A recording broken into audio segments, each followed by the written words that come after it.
How to make a delicious and healthy quinoa salad. Disclaimer. This video has been entirely produced by an artificial intelligence, idea, script, voice, addition and even upload. Quinoa salads are a great way to get a healthy dose of protein and fiber. This recipe is easy to follow and results in a delicious and healthy salad.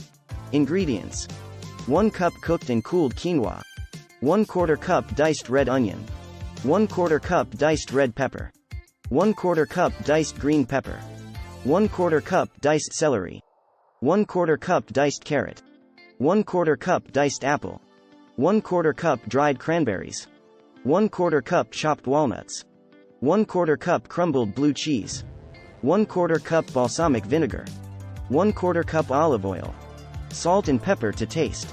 Instructions.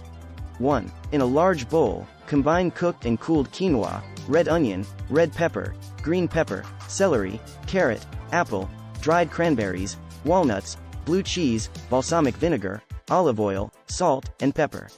2. Mix ingredients together until everything is evenly coated. 3. Cover and refrigerate for at least 2 hours or overnight. 4. Serve chilled. Thanks for watching.